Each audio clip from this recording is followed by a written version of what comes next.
Welcome to the Striking Sparks podcast, an outreach of the Mid-South Annual Conference of the Global Methodist Church. Join us while we consider how to stir up one another in love and good works. We welcome you to heart-sharpening conversations of iron sharpening iron in Striking Sparks.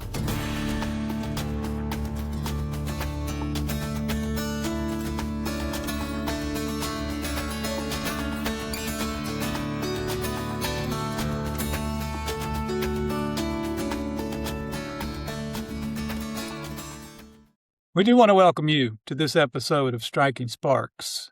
I'm Bob Kane. I'm filling in today for John Carroll, and we have a special guest with us who we want to make sure you know about. I've known about Mike VanHook for a good long time. I think we can say it's more than 4 decades. Mike and I have known each other. So we go all the way back to college days, and we spent time at Morehead State University. And the Wesley Foundation ministry there was where Mike was already active when I arrived. And one of the things he was doing was a radio show at the State University campus that focused on contemporary Christian music.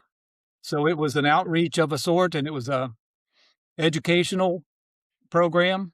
It was called Sunrock Perspective. I'll get past this review of our history real quick. We've had a long connection with each other. When he graduated, he handed that off to some of us, and I was part of that as it continued forward. And it set up all kinds of opportunities over the years. But it was a great initial connection that we had through that ministry there on the State University campus. And we've continued to be in touch with each other over the years. In a number of different ways. And now we're in touch officially through this conference. Mike is an ordained elder in the Mid-South Conference of the Global Methodist Church, and he is part of us, and he is also part of a ministry in other parts of the world. When he is not in northern Kentucky, Mike is in Brazil with his wife, and when they're in either place, they are part of a ministry in the nation of Haiti. We're going to touch on that today because Mike's ministry has just been officially recognized and authorized, endorsed as an official mission outreach connected with this conference. Mike, we want to welcome you, and we can say more about our connection, but let's hear some more about you. I want to begin with this, and you can begin anywhere you want to. But yeah, we have known each other, and we've touched on many aspects of life that connect us together. Ministry, music, and family life, and all the things that are mutual experiences for us. But in all the time I've known you, I've not really talked with you about your mission to Haiti to a great extent. So I do want to hear the history of that. But tell us something about Mike. Go ahead and just introduce yourself some more. Well, Bob, thank you so much. It's good to be with you. While you're giving that spiel, I'm just reminiscing about all the good times that we've had over the years. The times when we've been able to set aside time and just reflect about what God is doing in our lives, even in tough times. We've been there for one another. I've appreciated that about you, and it's great for me to watch what he's doing in your life right now. So thanks for welcoming me. I appreciate this opportunity to be with you. And I'm thankful for the opportunity now going forward in a new way, even in my mission as we do that. So where would you like me to start? Well, your mission to Haiti started in a different format, as I recall. I have had enough conversation to remember that you began by connecting with sports companies and getting donations for soccer balls and using that as an outreach to the young people in Haiti. Way of connecting with them? Well, there's a couple stories there that I would really enjoy sharing. I think your listeners would appreciate. First of all, how did I get involved in Haiti? But we probably should start there. Now, I will say that the Haiti connection for me started when I was in high school. I gave my life to Christ my senior year of high school. And here I am, a brand new Christian trying to figure it all out. And my church said, we want to send a student to Haiti. We're going to hold an essay contest, and the winner gets to go to Haiti. Well, I liked the opportunity of going to another country. Didn't really know anything about Haiti. I wrote. The essay theme was, what is the mission of the church? So I knew what I knew as a 6-month Christian and put it down. I won the contest. A few weeks later, I'm in Haiti. So that's how I started in high school. It was a special place in my heart, but nothing really came so much from that except the last night when we were on a mountaintop overlooking the capital city of Port-au-Prince. The leader of the mission said, Mike, have you ever considered going into ministry? I said, no way. No way. And I'd already been accepted into college. I was in the pre-law program, and that was my career path. I got back to the United States, and that thought never left my mind. And 6 months later after that, I was praying at an altar at a church for someone else when God spoke to me and called me to go into ministry.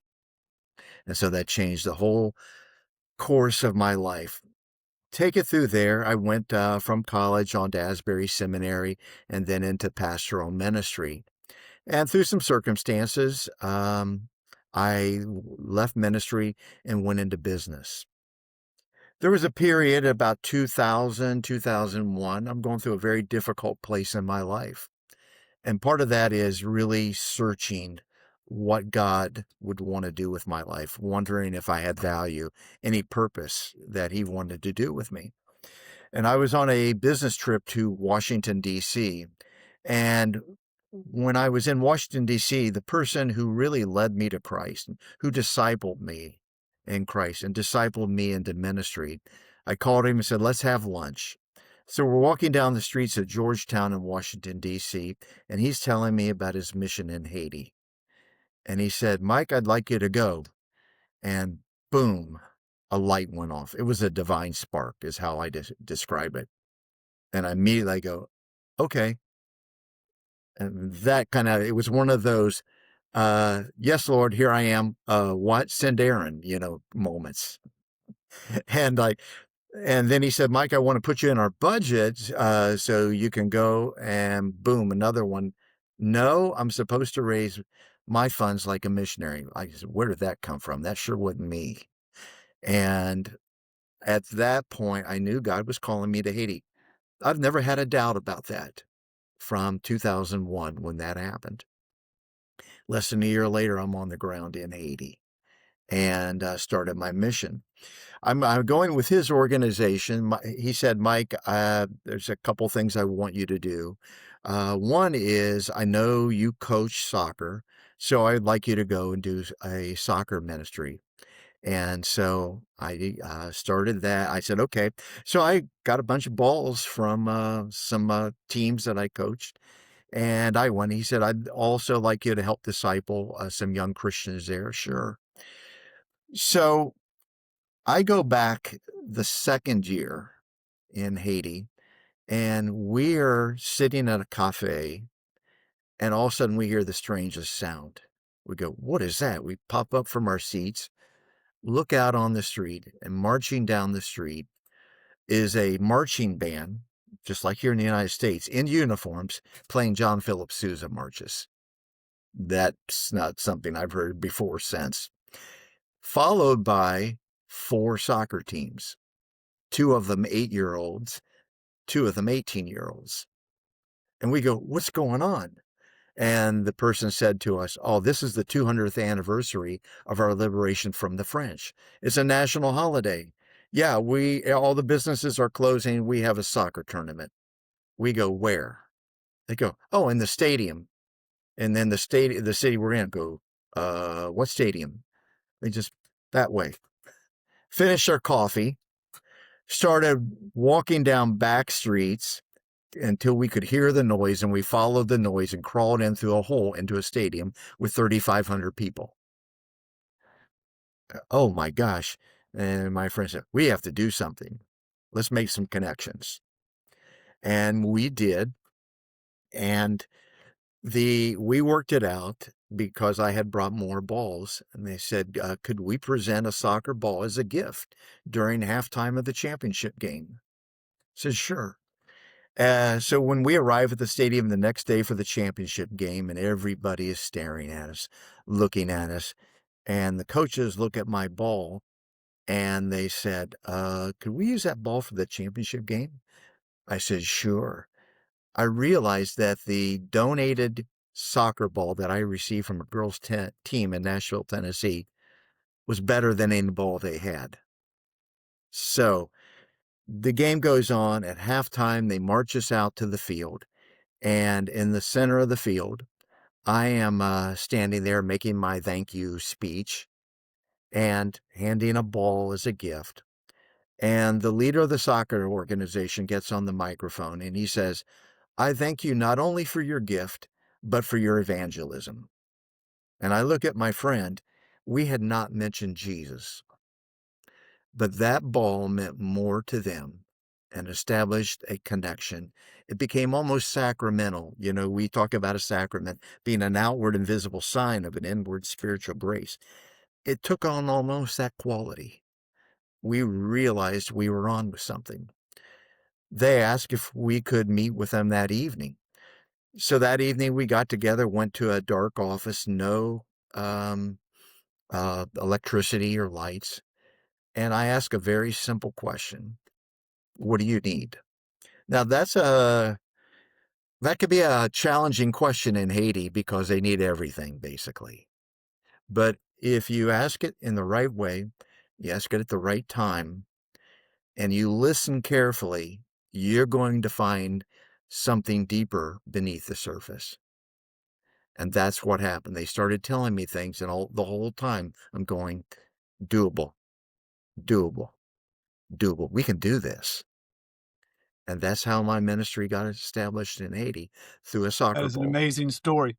It is a sense of the divine prompting and then the divine affirmation of Mhm.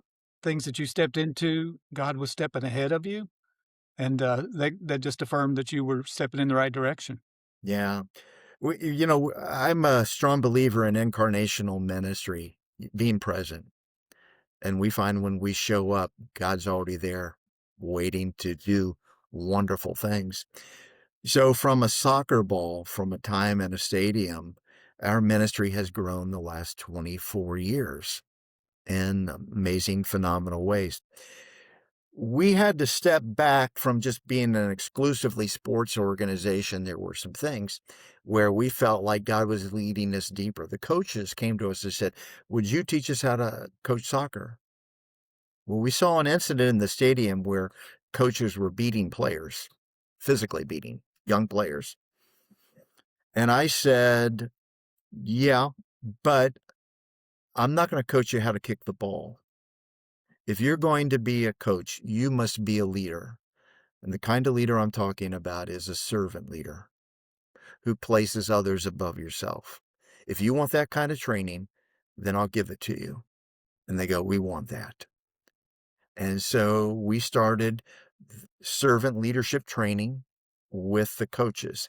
And that grew to city leaders, community leaders, teachers, pastors, and all.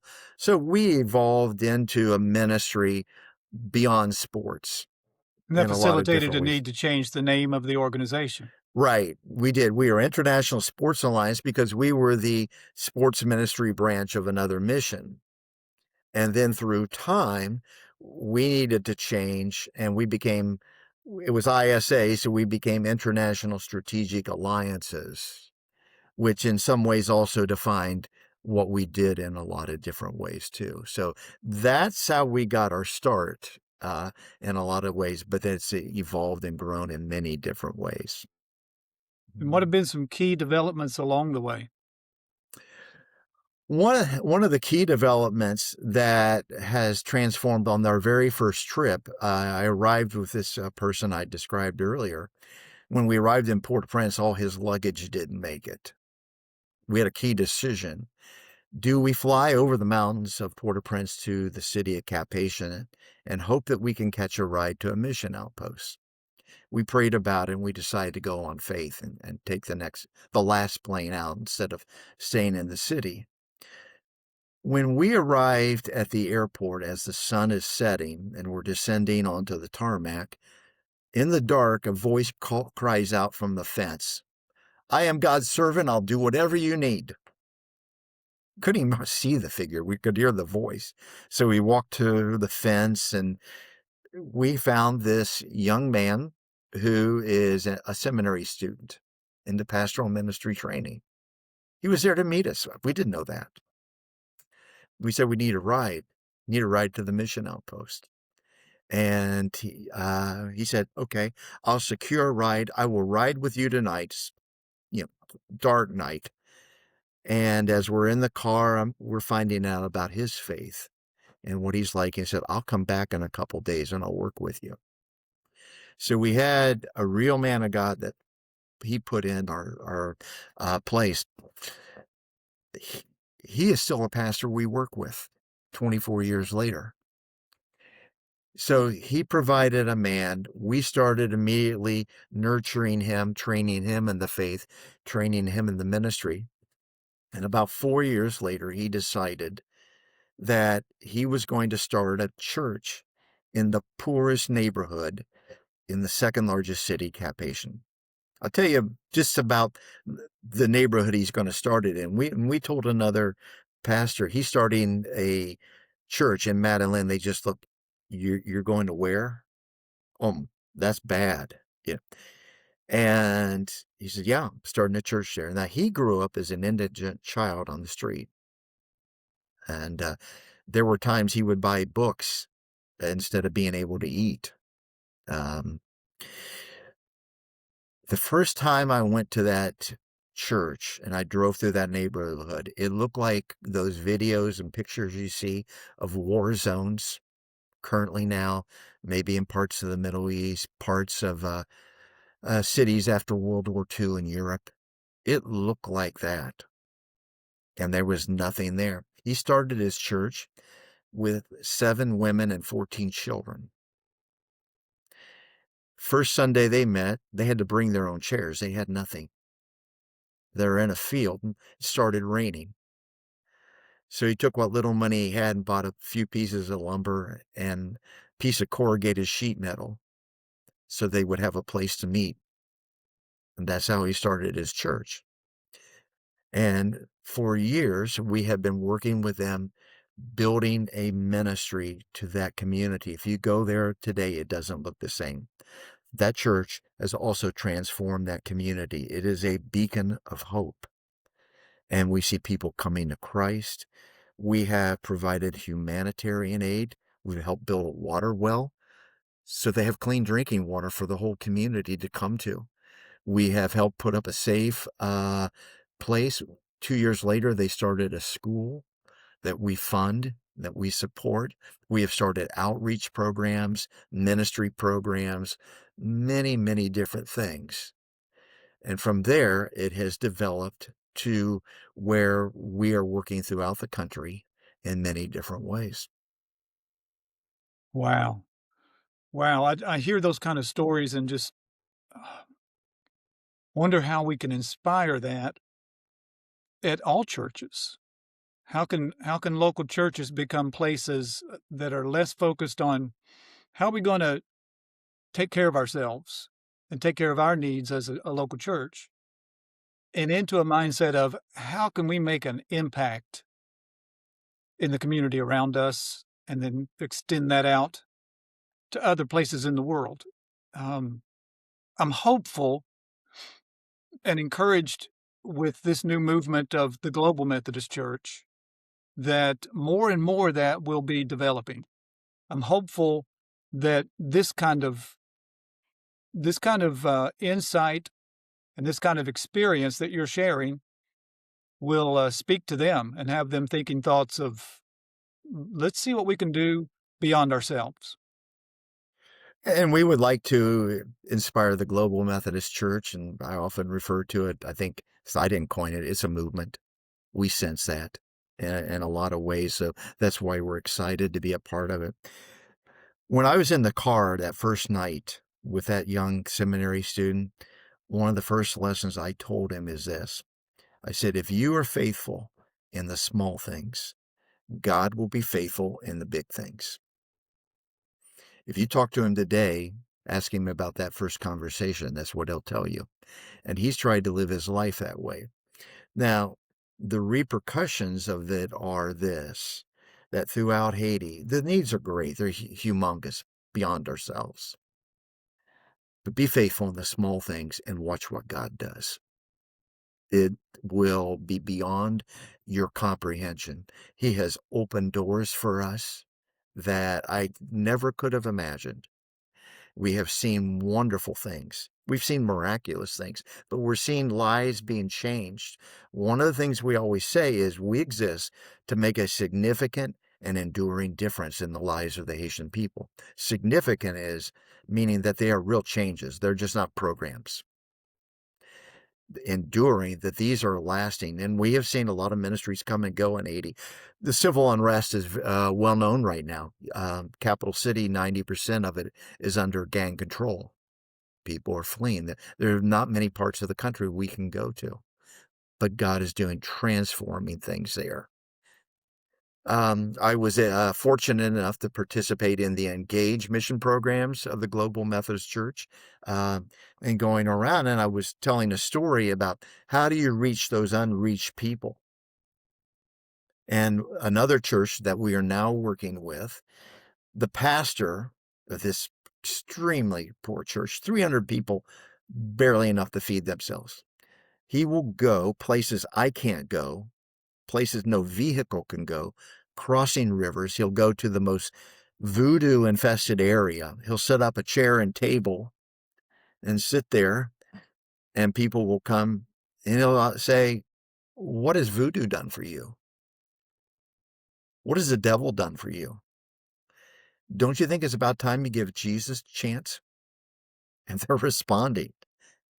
And what do? Well, we see our ministry, we must encourage and empower and equip this pastor and his church to engage in those types of ministries. So we're fortunate with the people that we are working with. We have the vision to set up regional disciple-making centers around the country. And we have 3 right now that we're seeing fruit in that ministry. You have a representative from Haiti who may be coming your way in the coming months. He may be with you at annual conference this year in 2026. We do. This is a challenging time for the Haitian people, not only in the country, but also in the United States. Now, my right-hand man is a Haitian pastor, an amazing, wonderful man that I see myself delegating major portions of our ministry to. And he is in the United States with his wife and his son because they had to flee the capital, Port-au-Prince. They couldn't live there anymore. It's just too dangerous. They would not be alive. So they're living in Maryland at this time. And we know about the immigration issues in the United States. And one thing is called TPS, Temporary Protective Status, which was granted to Haitians and a few other countries. And that is right now in a very tentative state. It's going to go all the way to the Supreme Court, depending on the ruling. Depends whether he can stay or whether he can go. Now, his heart is to return. I'm called to be a minister, a minister in Haiti. He will go when he can, and having him as our central person there will be wonderful. At the same time, we do have people there that we work with constantly. We're in daily contact with. His presence, though, will expeditiate so many things. So I said, guy, I said, his name's Mario. I said, I want you to come to annual conference with me in June. He's, he's ready for it. Yeah. You'll Great. meet him. We'll be gathering at Fairview Church in Maryville, Tennessee. And I know you'll be there, and I hope Mario will be there and we'll be able to meet him. Yeah. So yeah, Uh, you'll be blessed by him. I imagine so. I imagine so. When you are connecting with people who are living in places where the Lord is moving, you enjoy interacting with those people Hmm. because they're impacted by it, and that impacts you. That's true. That's true. Well, Mike, what else is going on in your life that would be good for us, encouraging for us, and informational? Well, let me first of all say thank you to the Global Methodist Church, and in particular, the Mission Alliance, which has approved us for affiliation. That's huge. That's really, really huge. I can't tell you that since we heard just a short period of time ago, what a shot in the arm that has been. And we've seen really good things just in a few weeks that that's happened. And so we believe this partnership is going to be one that will make an impact and will be enduring. So I want to explore that in every way. So everybody at the Global Methodist Church who was a part of that, thanks so much. Thank you. And I look forward to meeting you. I look forward to going out to churches and telling about what God is doing in our mission and giving them a chance. Your earlier question, well, what can we do? There are things big and small that our churches can do, and we will invite you to be a part of that. Um, I'm excited about my life at this particular time. Um, Everybody in our mission makes their income from something else. We're all tent makers. I'm not paid in the mission. My primary source of income is I'm a high school English teacher. Please forgive me if I had any grammatical mistakes, but I teach high school English, and I've loved teaching. But I'm retiring this year, and in June, that will free me up for more mission work, for more church work. I'm hoping to devote more of my time with the Global Methodist Church and the things there. So um, I'm pretty excited about it. Looking forward to what God wants to do with me. Wonderful. We have this practice we enjoy engaging in to just kind of wrap things up, so we don't just end on a cold note. And it's a rapid fire questions series that would include this first one. What's your favorite car? Well, um, that's hard to say. My, I tell you why I'm laughing. My wife and I are going to look for a new vehicle this weekend. So pray that as we go through all the salesmen and all the sales pitches, we find a good small SUV. There you go. So that's my favorite right now. If you were asked by someone getting ready to fix you a meal, what would be your favorite thing to eat? What would you tell them? Italian food.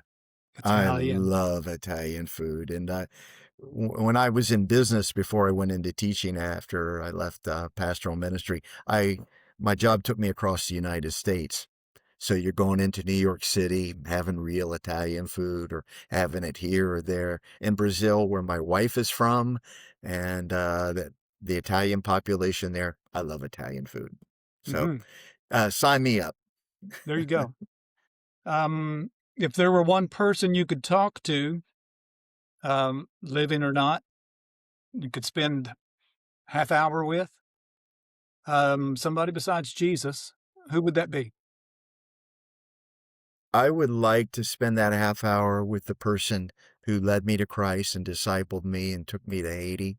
We lost him about 5 years ago to brain cancer, and I miss him. And I'd just like to sit down with him and say, the fruit, the spark that you planted in me, it's really bearing fruit. I would just cherish that time with him. Oh, I have my dad too. My dad passed away, and what an inspiration he was to my life. Well, this time with you has been an inspiration, and we appreciate it, Mike. We appreciate you, and we look forward to great fruit, great harvest to come. Well, Blessings thank to you. you. Well, blessings to you, and thank you so much for having me. God bless you and your ministry. I look forward to seeing you in June. Thank you for tuning in to the Striking Sparks podcast, an outreach of the Mid-South Annual Conference of the Global Methodist Church. We pray you found some enriching and engaging conversation to take with you today. If you're watching us, please like and subscribe on YouTube. On Apple and Spotify, we ask that you follow and leave us a 5-star review. If you have any questions or suggestions for topics in the future, please email us at strikingsparks@midsouthgmc.org.